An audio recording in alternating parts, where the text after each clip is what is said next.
स्वागत है आप सभी का।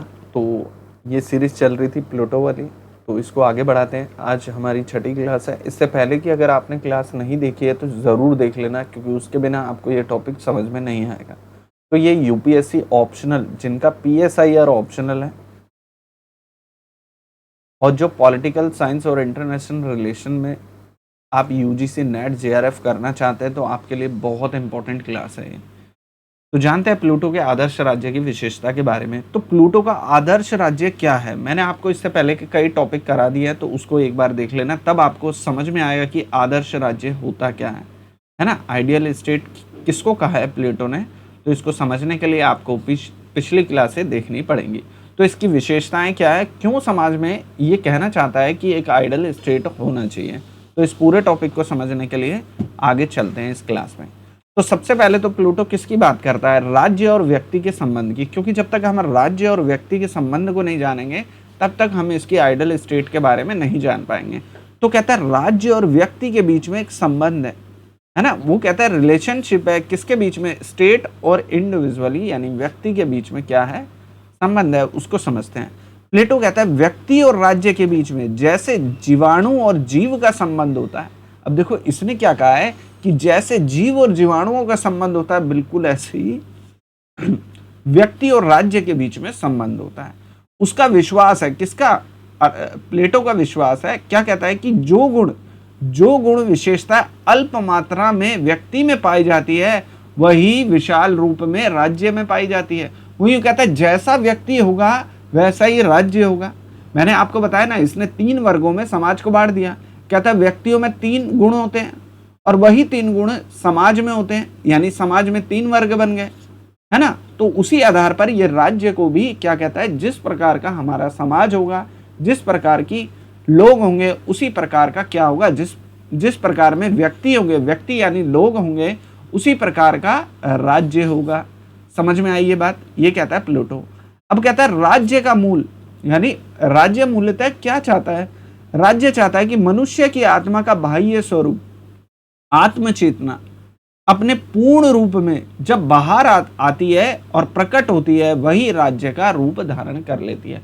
कहता है जैसा मनुष्य व्यवहार करता है, जैसे व्यक्ति व्यवहार करता है और जब अपनी अंतरात्मा से वो बाहर निकलता है और जैसा व्यवहार वो समाज में करता है, वही राज्य का स्वरूप बन जाता है।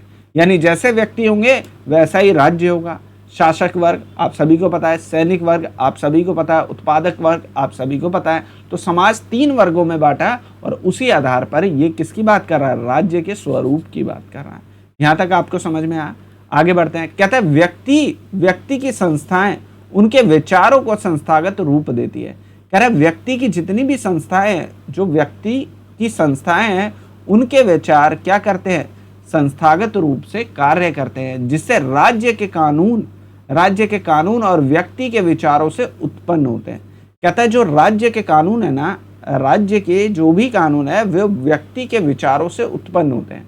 यानी जो भी हम कानून बनाते हैं वो व्यक्ति ही तो बनाता है ना, ऐसा तो है नहीं इंडियन कॉन्स्टिट्यूशन खुद ही बन गया, है ना, लॉ खुद ही बन गया। पार्लियामेंट से अगर हमें लॉ बनाना है, कानून बनाना है, आज के समय के हिसाब से बता रहा हूँ, प्लेटो के समय के हिसाब से नहीं, अगर हम कोई भी कानून बनाते हैं वो बनाता कौन है, मनुष्य ही तो बनाता है ना, व्यक्ति ही तो बनाता है ना। तो न्याय और उनके विचार में ही यह अद्भुत है। कह रहा है व्यक्ति के विचार से ही न्याय उत्पन्न होता है। राज्य के कानून व्यक्ति के विचारों से उत्पन्न होते हैं। राज्य जितने भी कानून बनाएगा वो व्यक्ति ही तो बनाएगा ना। और न्याय उनके विचार में अद्भुत है। वो कहता है न्याय व्यक्ति के विचारों में अद्भुत है। यह विचार विधि, संहिता और न्यायालय के रूप में क्या करते हैं, आगे आके क्या करते हैं, मूर्तिमान बनते हैं। आगे चलकर न्यायालय वगैरह बनते हैं। किससे, व्यक्ति से ही तो बन रहे हैं ना न्यायालय, वही तो कानून बना रहा है ना। उसके बाद यही रूप क्या ले लेते हैं, न्यायालय का ले लेते हैं। तो ये वाली बात कौन कह रहा है, प्लेटो कह रहा है। प्लेटो कहता है कि मनुष्य की आत्मा में 3 तत्व पाए जाते हैं। ये सबसे इंपॉर्टेंट है, कहता है। और ये यूजीसी नेट में भी यहाँ से क्वेश्चन बन सकता है और यूपीएससी में तो यहाँ से क्वेश्चन बनते ही है। मेन जब आप यूपीएससी मेन से लिखेंगे ऑप्शनल पेपर, तो ये क्वेश्चन आपके सामने बनेंगे। प्लेटो कहता है मनुष्य की आत्मा में 3 गुण होते हैं। 3 कौन कौन से, एक तो होता है विवेक यानी ज्ञान, व्यक्ति के पास ज्ञान होता है। कहता है उसके पास शौर्य होता है यानी उत्साह होता है और तृष्णा होती है। होती है या नहीं होती? और इन्हीं के कार्य को, यानी यही वो कार्य, ये 3 वर्ग 3 कार्य करेंगे और इन्हीं के गुण और इन्हीं की विशेषता के आधार पर राज्य का अत्यंत महत्वपूर्ण बताया जाता है। कहते हैं इन्हीं के आधार पर राज्य का निर्माण हो रहा है। यहां तक आपको समझ में आया। अब जानते हैं इसकी कुछ विशेषताओं के बारे में। प्लूटो के आदर्श राज्य जो है ना, प्लेटो का आदर्श राज्य है, उसकी क्या विशेषता है? मतलब प्लेटो जो अपना आदर्श राज्य बना रहा है, उसी के लिए तो वो साम्यवाद लाता है, उसी के लिए तो वो न्याय व्यवस्था लाता है, उसी के लिए तो सब कुछ कर रहा है ना। प्लेटो किसके लिए सब कुछ कर रहा है? आदर्श राज्य के लिए। अब प्लेटो का जो आदर्श राज्य है वो कैसा होगा, वो जान लेते हैं। इसकी क्या विशेषता? अगर प्लूटो अपने राज्य को एक अच्छा और एक आदर्श राज्य बनाना चाहता है तो उसकी विशेषता क्या होगी, समाज में, देश में उसकी विशेषता क्या होगी, उसको जानते हैं। तो ये 3 वर्गों में समाज को बांटता है, आप सभी को पता है। प्लेटो आदर्श राज्य में समाज को 3 वर्गों में बांटता है। एक शासक वर्ग है ना, शासक वर्ग जो शासन करेगा, एक योद्धा वर्ग जो सैनिक होगा, और एक उत्पादक वर्ग जो किसान, व्यापारी, इस टाइप का काम करेगा। इन तीनों वर्गों का गठन लोगों की क्षमता और गुणों के आधार पर किया जाएगा। अब देखो, मैंने आपको बताया था ना, इसकी एग्जाम पैटर्न है ना, एग्जाम के थ्रू ही तो ये 3 वर्ग बनेंगे ना। जो अधिक पढ़ा लिखा होगा वो शासक वर्ग बनेगा, जो कम पढ़ा लिखा होगा वो सैनिक वर्ग बनेगा, और जो उससे भी कम पढ़ा लिखा होगा वो उत्पादक वर्ग बनेगा। तो ये एजुकेशन सिस्टम के माध्यम से 3 वर्गों की स्थापना करना चाहता है। अब आ जाते हैं न्याय सिद्धांत पर। अब देखो, आदर्श राज्य के लिए ही तो उसने समाज को 3 वर्गों में बांटा है ना, कि आदर्श राज्य बन जाए, तभी तो समाज को 3 वर्गों में बांटा। अब आ जाते हैं न्याय सिद्धांत। अब प्लूटो का आदर्श राज्य बनाना है ना प्लेटो को, तो वो उसके लिए क्या करेगा? न्याय सिद्धांत होना चाहिए। अब प्लेटो का मानना है कि आदर्श राज्य में न्याय तभी होगा जब हर वर्ग अपना कार्य ईमानदारी से करेंगे और अन्य वर्गों के कार्य में हस्तक्षेप नहीं करेंगे। तो प्लेटो कह रहा है कि जो 3 वर्ग है ना, ये तीनों अपना अपना काम करें, किसी और वर्ग के काम में इंटरफेयर ना करें, किसी और वर्ग के काम में दखल अंदाजी इसको पसंद नहीं है। कहता है जब 3 वर्ग है, तीनों वर्ग अपनी ईमानदारी से काम करेंगे तो जरूरत ही नहीं है, सब अपने आप में बेस्ट है। ये सब शासक वर्ग अपने तरीके से बेस्ट बनकर आए ना, सैनिक वर्ग अपनी एजुकेशन कंप्लीट करके एक बेस्ट सैनिक बनकर आए, और उत्पादक वर्ग तो बेस्ट है ही। तो ये तीनों के अलग अलग कार्य हैं और तीनों में से कोई भी वर्ग किसी के वर्ग में दखल अंदाजी नहीं करेगा। तो ये है इसका न्याय सिद्धांत। आगे देख लेते हैं, आगे क्या कहता है? दार्शनिक राजा। अब देखो, ये क्या करता है ना, एजुकेशन के माध्यम से एक दार्शनिक राजा बनाता है। आप सभी को पता है 50 साल में बनता है। एजुकेशन सिस्टम मैंने पढ़ा दिया है, उसको एक बार देख लेना। तो प्लेटो के अनुसार कहता है आदर्श राज्य का शासक जो होगा ना वो दार्शनिक होना चाहिए। आदर्श राज्य में जो भी राजा होगा वो क्या होना चाहिए, जो भी शासक होगा वो दार्शनिक होना चाहिए। ऐसा नहीं सैनिक सत्ता में आके बैठ जाए, नहीं, दार्शनिक ही कौन होगा? शासक होगा।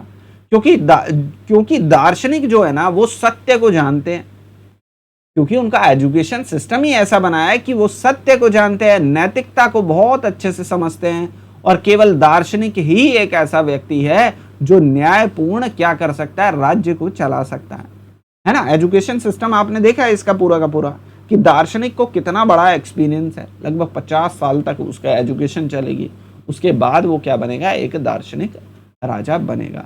तो ये कौन कह रहा है? प्लेटो कह रहा है। अब आ जाते हैं संपत्ति और परिवार का त्याग। अब इसके साम्यवाद पे आ जाते हैं। कहते हैं आदर्श राज्य अगर आपको स्थापित करना है तो एक तो दार्शनिक राजा होना चाहिए, है ना, और उसके बाद क्या कहता है, संपत्ति और परिवार का त्याग करना पड़ेगा। अगर आप राजा बन जाते हैं, अगर आपने दार्शनिक शिक्षा प्राप्त कर लिया, अगर आप दार्शनिक भी बन गए हैं, लेकिन उसके बाद भी नियम बताता है साम्यवाद का नियम, कहता है संपत्ति और परिवार का आपको त्याग करना पड़ेगा। प्लेटो का मानना है कि शासक और योद्धा वर्ग 2 वर्गों के लिए, याद रखना साम्यवाद का जो सिद्धांत है वो 2 वर्गों के लिए है, शासक और सैनिक वर्ग के लिए। लोगों को व्यक्तिगत संपत्ति और परिवार को त्यागना चाहिए ताकि निष्पक्षता और निष्ठा राज्य की सेवा कर सकें। कह रहा है जब व्यक्ति का परिवार नहीं होगा, है ना, परिवार नहीं होगा, व्यक्ति की अपनी कोई संपत्ति नहीं होगी, सोने चांदी का वो त्याग कर देगा, है ना, तभी तो वो अच्छा दार्शनिक बन पाएगा ना, तभी तो वो अच्छे से राज्य को चला पाएगा, अच्छे से शासक वर्ग भी शासन में सहयोग कर पाएगा। तो ये पूरा का पूरा संपत्ति और परिवार के त्याग की बात करता है। अब इसका पत्नियों का साम्यवाद जो मैंने आपको पढ़ाया है वो आप लोग पिछली क्लास में जाकर देख लेना, तब आपको ये पूरी क्लास अच्छे से समझ में आएगी। यहां तक समझ में आया, कोई दिक्कत नहीं है। अब कहता है शिक्षा का महत्व, कह रहा है कि पूरे राज्य को अगर आपको चलाना है ना, आदर्श राज्य में जो सबसे इंपॉर्टेंट है वो क्या है, एजुकेशन सिस्टम। तो इसने एजुकेशन सिस्टम में बहुत अच्छे से लिखा है। कई लोग तो कहते हैं इससे बेटर कोई ग्रंथ ही नहीं है एजुकेशन का। सबसे बेटर और डिटेल में अगर किसी व्यक्ति ने लिखा है तो प्लेटो ने अपनी एजुकेशन सिस्टम को लिखा है। कहता है प्लेटो का जो आदर्श राज्य है ना, प्लेटो का जो आदर्श राज्य है उसमें शिक्षा का सबसे अधिक महत्व है। शिक्षा के माध्यम से ही वो व्यक्ति की क्षमताओं का विकास कर पाता है। यानी एजुकेशन से ही तो उसको पता लगता है ना उसमें क्या क्षमता है। अब किसी व्यक्ति में सैनिक क्षमता अधिक है तो वो सैनिक वर्ग में जाएगा। कोई दार्शनिक बनना चाहता है तो उसके लिए उसको एग्जाम देना पड़ेगा, है ना, एग्जाम देना पड़ेगा तभी तो दार्शनिक बनेगा ना, और ताकि वह राज्य का सर्वोत्तम योगदान दे सके। अब एजुकेशन से ही पता लगेगा वो व्यक्ति किस फील्ड में माहिर है। जैसे आप फर्स्ट क्लास में एडमिशन लेते हैं तो फर्स्ट, फिफ्थ, 10th तक आप आते हैं, नॉर्मल क्लास चलती है, लेकिन 10th के बाद आपका एग्जाम होता है, तब आप सोचते हैं आर्ट साइड में जाना है, साइंस साइड में जाना है, कॉमर्स में जाना है ना। उसके बाद फिर 12th करते हैं आप वहाँ। 12th करने के बाद फिर आप एक सब्जेक्ट लेते हैं जिसमें आपको ग्रेजुएशन करनी होती है। उसके बाद फिर आप मास्टर करते हैं, उसमें स्पेशल सब्जेक्ट लेते हैं। तो वही सिस्टम बता रहा है कि हर व्यक्ति एजुकेशन के माध्यम से अपने आप में बेस्ट हो सकता है।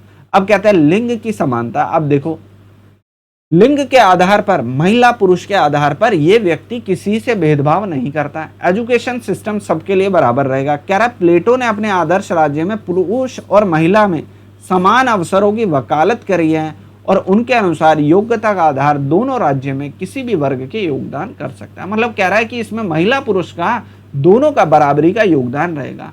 महिला और पुरुष के नाम पर किसी से कोई भेदभाव नहीं किया जाएगा। ये सारी बातें क्या कहता है प्लेटो, कहता है जब ये सारी बातें मान ली जाएगी, जब ये किसी राज्य में ये सारी बातों को फॉलो किया जाएगा, तब जाके एक आदर्श राज्य बन पाएगा।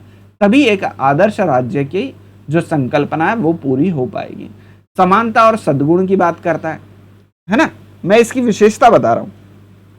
तो कहता है समानता रहे और सद्गुण रहे। कहता है प्लेटो के आदर्श राज्य में मुख्य क्या है, समानता। देखा ना, महिला पुरुष के आधार पर ये कोई भेदभाव नहीं करता। सद्गुण होने चाहिए और नैतिकता तो इसका परम प्रचार है। नैतिकता के बिना तो राज्य की स्थापना ही नहीं हो सकती। नैतिकता अगर होगी तभी तो न्याय व्यवस्था की बात कर रहा है ना।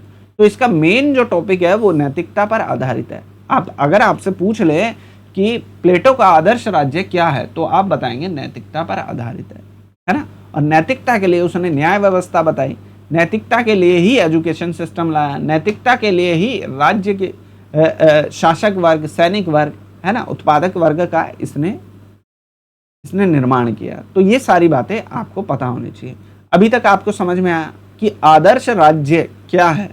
तो ये सारी बातें जो मैंने पहले आपको पढ़ाई वो सारी की सारी एक आदर्श राज्य की स्थापना करने के लिए प्लेटो ने अपने नियम बनाए हैं कि एक आदर्श राज्य अगर आपको बनाना है तो ये सारे नियम आपको फॉलो करने पड़ेंगे। तो ये सारे नियम मैंने आपको बता दिए, आपको समझ में आया होगा। तो अगला टॉपिक इसका आएगा जल्दी। अगर आपको क्लास अच्छी लगी हो प्लीज़ लाइक, सब्सक्राइब, शेयर ज़रूर कर देना। मिलते हैं प्लेटो के अगले टॉपिक में। धन्यवाद।